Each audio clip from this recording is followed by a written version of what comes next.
نن درته د یوې کونډې ښځې په اړه جالب داستان لرم. تمه ده تر پایه یې وګورئ او زما چینل در سره هرومرو سبسکرایب کړئ. یو سړی غوښتل چې اختر لپاره قرباني وکړي. له ښار څخه یې یو پسه واخیسته او کور ته د راستنېدو په وخت کې ورڅخه پسه خوشی شو او په ټول ښار کې پسه پسې منډې وهلې. پسه په تېښته کې کلي ته ورسېده او د داسې یو مظلومې ښځې کور ته دننه شو چې د خپلو 4 یتیمو ماشومانو سره یې شپې ورځې سبا کولې.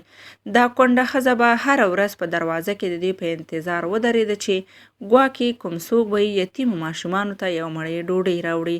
کله چې د بوډۍ ښځې پسه د خپل کور په انګړ کې ولیدو نو ډېره زیاته خوشحاله شوه چې حتما دا پسه کوم چا د دې د ماشومانو لپاره خیرات کې راوړی دی. په دې وخت کې سړی ستړی ستومانه د کونډې ښځې کور ته ورسېده. کونډې ښځې چې کله سړی ولیدو نو ورته یې وویل: ای د الله بنده، الله دې خیرات او صدقه قبوله کړه. سړی حیران شو چې څه ووایي. نور یې کوم څه نشو ویلی او نه یې غوښتل چې د کونډې ښځې د وچو شونډو څخه مسکا لاړه شي. نو وی ویل: الله دې قبوله کړي مورجانې. په سبا ورځ سړی بیا ولاړ ښار ته تر څو د قرباني لپاره بل پسه واخلي. یو ډېر ښه او قوي پسه یې انتخاب کړو او پسه یې موټر ته بوتلو. بیرته راستون شو چې د پسونو څښتن ته پیسې ورکړي. د پیسو ورکولو څخه وړاندې ورته د پسه څښتن وویل: دا پسه دې تاسې ته ډالۍ وي.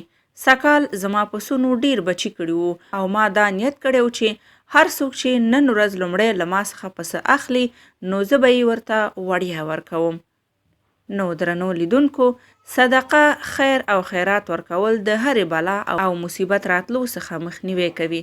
نو کوښښ وکړئ چې د غریبانو سره تل خپل وسې کومک وکړئ.